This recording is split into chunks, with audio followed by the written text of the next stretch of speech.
Hello, this is Roger Barrington, and I'm speaking from Brecon Cathedral, and I have with me Rachel Podger. Good afternoon, Rachel. Hello, lovely to be here talking to you. Thank you very much for agreeing to talk to me on behalf of Get the Chance. We're going to talk mainly about the Brecon Baroque Festival, which is upcoming. Yes. First of all, I'd like to introduce you to the listeners. Let me just run through some of your current occupational activities.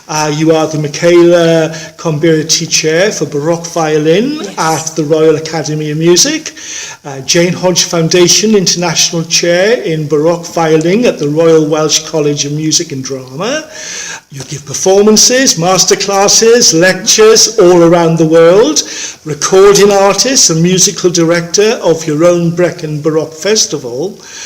And of course, to top all this recently, you were crowned Gramophone Magazine Artist of the Year. Yeah, I know, that was a big surprise, a wonderful surprise and a real honour. Yes, well, congratulations on that. Thank I'm going to resist the temptation to say that you have many strings to your bow, because you've probably had that said ad nauseum in the past. Sometimes. But you are very busy, aren't you? How do you manage to balance all these activities? Well, I do have quite a lot of help. I have the most wonderful agent, Libby Percival, who works for an agency called Perseus, and they manage me worldwide, and also Brecon Baroque, the group too.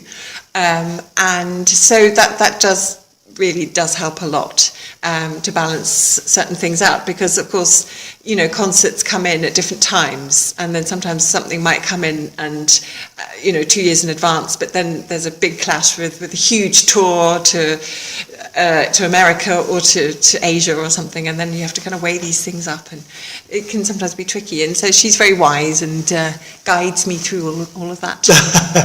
Okay, now principally, as I said, I'm here to talk about the upcoming Brecon Baroque Festival, which I believe you started in 2005. I think, yes, that's when I got involved, because we as a family, we moved here in 2004, and I know that the lady who used to run it, Sophia McKenna, lovely oboist, who I worked with in London, and so she asked us to get involved. This is Tim and me, and we did. And then she asked us whether we would take over. We said, yeah, great, why not? And why Brecon? Well, Tim, my other half, he always wanted to move back to Wales because we were in London. He's from Neath originally, and Brecon just is such a beautiful place. The Brecon Beacon's a pretty magical spot to call home. And there's a lovely community here, and there's so much going on in Brecon, with the cathedral and the theatre. Yes. Lots of attractions. Yes, I was born and brought up in Brecon, and I think it's improved greatly from when I was a youngster in Brecon. It seemed to be a lot more going on nowadays than there really used to be. Yes, it's a bit of a hub here. Absolutely, yes. I recently watched a 2001 interview with the conductor Charles Hazelwood and Philip Glass at a concert at the Barbican, which I may have been at. I got a feeling I was. And Charles Hazelwood mentioned music is the servant of the senses. It is the means to an ultimate end. What attracts me to Baroque music is that it conjures up imagery of Baroque architecture. And as many of your concerts have and will be performed here in Brecon Cathedral, does that sort of present a sort of aesthetic imbalance? Because it's a Gothic architecture. Does that matter to you? Does the venue that you play in, do some venues bring out better performances in it? It certainly does make a difference in terms of acoustic, more really, to a performer. I think in a large cathedral, of course, what works really well is vocal music. So we tend to have a program that involves singers. Yes, in the I'm going to move on to that in a moment. Yes, actually. So, but I mean, actually, just on the idea of architecture, that is very important in terms of structure of the music, especially in Baroque music, because of course the structure is paramount in that, and especially in J.S. Bach. Yes. It's very clear, his structure, and you can liken it to a beautiful architectural building or image. Yes. And actually, I often think of chords in music as pillars, that really stand. And then the phrases in between the chords as the arches. And I think in Baroque especially, yes. more so than perhaps classical and later. So it does help. Yes. Indeed, yeah. You are one of the great contemporary personalities on the Baroque scene.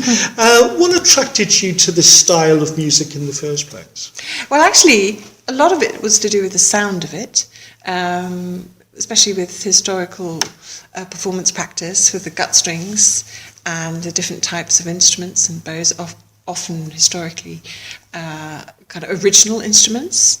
And that sound that is produced is quite varied. It can be quite raw, it can be very warm, it can be very light. So there's a lot of contrast in the way the sound is produced. It can be extremely intimate too, but it can also be very projected and quite loud. So I love that about it, but it's, of course, a lot of the attraction is the actual music, So we're back to structure, really. I love the structure of Baroque music, and it's very appealing and satisfying. Okay, thank you. And this festival, which I think is the 13th, is that yes, correct? It is, yes. And it runs from the 19th to the 22nd of this month. And I'm looking forward to seeing you perform with Voces 8, the concert titled A Guardian Angel. And I noticed that the third offering on the programme is Heinrich von Bieber's Passacaglia in G minor. Yes.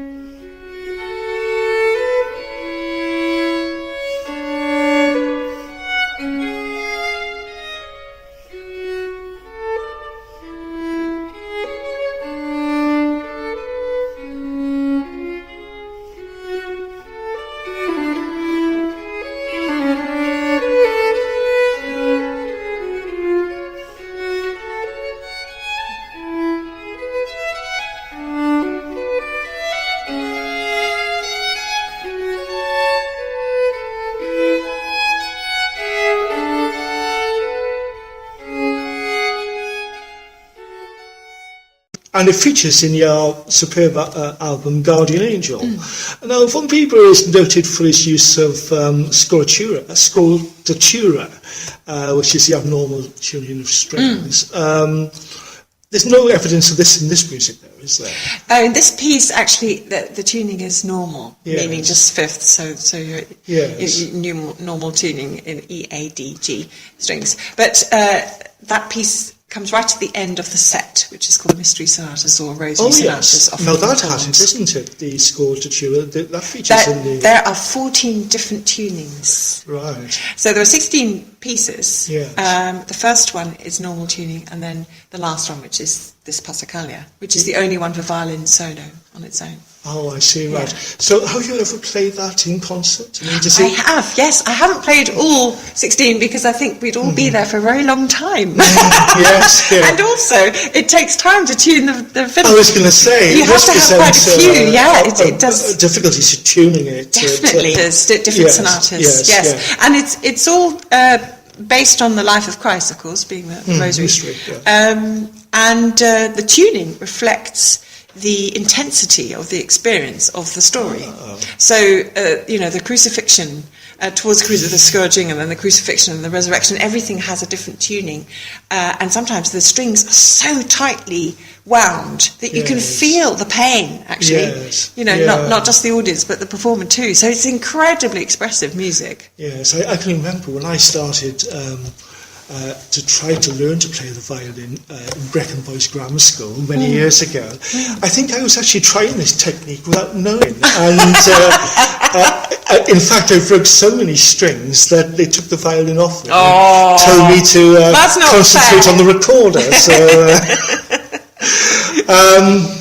The concert features a number of composers that, to the layman, may be unfamiliar, and there's no Vivaldi inside. Not in that one, no. Now, I noticed that the opening is Drop, Drop, Slow Tears, Orlando Gibbons, which is vocal. Yes. So that will be performed by Voces 8. Is that Voces 8? Yes, Or Voces 8. Voces 8, yes. Actually, I play a kind of introduction to it, so I just play the first strain. So that's the question I was going to ask you, whether you actually performed individually or... We do most of the time. So the whole conception of this is that there are these two... two entities. So there's Voces 8, the group of 8 singers, and they're going to perform from different places around the cathedral. Right. So in the first half, they kind of perform possibly out of sight. We'll work that out when they come. Yes. And we're always quite creative because we've performed this in lots of different buildings so far. We've done it like 6 or 7 times so far. Oh, right. Around the country. Yes. And we're doing it in Germany next week as well, in the Schütz Festival in Dresden. In Dresden? Yeah. Oh, right. Yeah, yes, very exciting. Lovely city. Yes. What's left of it, of course, after World War II. That's right. And so the idea is that they kind of explore the different sounds and different acoustics in the building, which is really interesting to hear in one concert. Yes. And then I'm going to be kind of at the front playing as the kind of alternative. So I suppose, yes, so we just alternate pieces. And there won't be an applause, so it's a kind of seamless kind of show, really. Oh, right. That's very unusual. Quite an unusual concept. And it's all to do with angels. Oh, right. So every piece has been inspired. I see. Or has some... Hence the title, Guardian Angels. So, right. something angelic about it, or has been inspired by some text. Yes.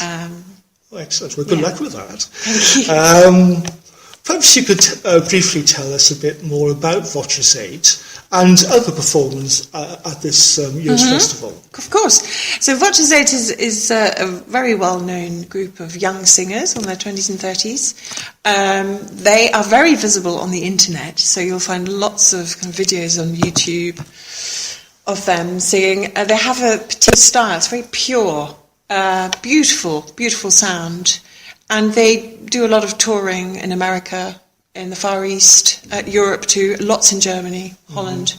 And they have a big following, actually. Yes. And they've obviously made, recordings too. And there's some connection to Cambridge University, isn't there, I think? Are they involved in some course? I seem to... They do have a course, yes. Actually, their annual course is in Milton Abbey in Somerset. And actually, we did this programme in the festival there. Right. So they run a very successful week for all sorts of different standards of singers. And it's a wonderful kind of event, really, real kind of summer course. Okay.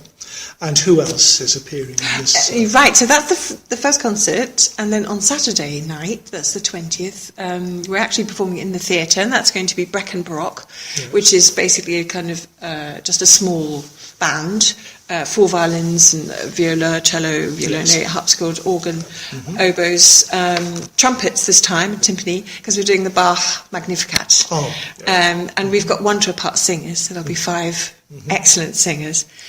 And then we're also doing the violin double, which of course is a very angelic piece, so we thought we had to include that. And then a beautiful cantata called Es erhub sich ein Streit, which is basically about St. Michael defeating the dragon. Oh, right. And so, again, we have the angel in that respect. Yes, so that's Saturday night. And then on Sunday night, we've got, it's always our guest artist slot. So we have a wonderful group, very interesting group called the Society for Strange and Ancient Instruments. Oh, yes. So they're going to turn up with also an angelic program, but I think there's also some demons in the program too, just to juxtapose the angels. Oh, right. And so they've got some secrets that they'll reveal in terms of what instruments. So and I understand that the concert you're doing with Voces 8 is actually sold out. Yes, it is. Yes. And how about the rest? Are there tickets available for the remainder of the programme? There are I think there are some tickets for Saturday night, the one I described, and then Sunday night there are definitely tickets. And Monday night also. So the last concert, that's quite a special event because it involves all sorts of different people. So it's a really big orchestra on stage, it's a festival orchestra. Right. Yes. And we have some pros from Brecon Baroque, and then we have students, current students of mine from Cardiff and from London. Right. Also international. We've got some people coming from Italy. Yes. Quite a few actually, Italians this year. Quite something, I think, isn't it? And then we have a few locals and also a few teenagers who get involved. Right. And they all tune so the modern players, as it were, with the modern instruments, they tune their instruments down to Baroque pitch, what we call Baroque pitch, which is a semitone lower than the modern pitch, which is 415. Right. And then those with the Baroque instruments are at that pitch anyway. And we're going to perform together. So we have all day Sunday, we have a workshop and very fierce rehearsal taken by me. And it's a lot of fun. And it's a big kind of jamboree, really. So we're doing Corelli, Concerto Grosso, and Handel, Concerto Grosso. And we have Catherine Thomas playing the harp this year, it being the instrument of the angels, of course. So she's going to play Handel harp, concerto for harp, which is also organ. How are you going to manage all this? I mean, you're playing in, 3 different concerts? Yes. And organising it as well, making sure everything runs smoothly? Well, actually, when we get to the festival, that's all kind of taken care of, because I have the most amazing committee. I've just come from a meeting with them, and got a wonderful manager and PR person, and everyone has a function, so someone writes. So you can take the mind off and just concentrate on the playing. Yes. Well, when we first started out, I was doing a lot of the organising too, and it was quite tricky to then concentrate on what you're doing on stage. Right. Well, now I'd like to switch over to just briefly talk about your recent recording of Vivaldi's Le Quattro Stagioni, the Four Seasons, received with wild enthusiasm by the critics. I have a copy myself. I think it's absolutely brilliant. I've got a number of recordings of the Four Seasons, and I'd just like to compare your recording to another in my collection by Giuliano Carmignoli of 2000 performance with the Venice Baroque Orchestra. And I think there's such a huge difference between your interpretations. Whereas yours is a model of sort of subtle expression, Giuliani's, and I'm thinking of the Allegro from Winter here, it sounds as if he's just picked up his instrument after discovering that someone had stolen his wallet. So that's a good description. It's you could so say that he was playing in front of Don Corleone and his mafioso family, whereas you're playing before a sheep gathering at the San Carlo al Quattro Fontana in Rome. Okay. Very nice to imagine that. How do you approach such a well-known piece of music? Do you research and target a new interpretation, or do you just let the music dictate itself? Or do you think there is, and this is why I mentioned the Giuliano, very sort of Italian macho performance in many ways. Do you think there is a gender or cultural difference in interpreting a very well-known piece? Well, interpretation is always quite personal, of course, because we can't help being ourselves, can we, when we play an instrument? For me, it's really important to go back to the score. However well you know a piece. And of course, it's with such a well-known piece, that's really tricky to do, because we're so aware of it. We hear it everywhere. We hear it in hotel lifts and in restaurants, or in kind of supermarkets sometimes. And so everyone knows the tune, which is wonderful, of course, but then we take things for granted. So I like to just strip everything back and just look at the bare structure and the tunes and what is actually there. What are the instructions? Because there are lots and lots of instructions. Oh, of course, yes. Of course, about all the wildlife and the dog barking and the shepherd crying and the skating and falling down and all those details. It's all very, very clearly written in the score. And so to just kind of rethink it, really, and to see it fresh. And if you think about it like that, then you realise just how avant-garde the piece at the time must have been. It must have been, yes. You know, if you think so fresh about today, isn't it? It is, yes. It's full of energy and verve, of course, but there are also some amazing moments of repose and contemplation too. Yes. What are your sort of plans for the future? What have you got sort of lined up in the near future as far as recording is concerned and performances? You mentioned Dresden next week. That's right. Yes, so quite a few more of those coming up. The programme with Watchers 8. We're doing a tour of Holland in November. And we're going, where else are we going? Various other places. We're playing in Canterbury too. And I think there's interest from America as well for that programme. And I know there's a concert in Malvern, I think, too, next year. So there are various of those performances dotted around in the diary, which is wonderful. I'm in the middle of recording the cello suites on the violin. Oh. Yes. Right. So that's quite an adventure. A novel idea. So very kind of, I don't think it's been done before, as far as I know, and it's a real joy to do. So I'm in the middle of doing that. So that'll be out in the spring next year. Okay. And then Brecon Baroque are planning to do a disc of Bieber and Schmelzer and Moffat. Right. So early kind of 17th century music. Yes. 5-part string music. So Bieber was sort of Salzburg based, wasn't it? Yes. So are you taking it to Austria, or would that be sort of, Salzburg Festival or something? That would be... we don't know so far, but possibly, yes, hopefully. Okay. Thank you very much for talking to me. It's been a pleasure. An absolute delight. Thank you. And I know in theatrical terms you say, you don't say good luck, you say break a leg. Is there a equivalent with the violin? You say break a bow or something? Or... I'm not sure about that, actually. I think the break a leg still works quite well. Thank you. Thank you so much. Thank you. Okay.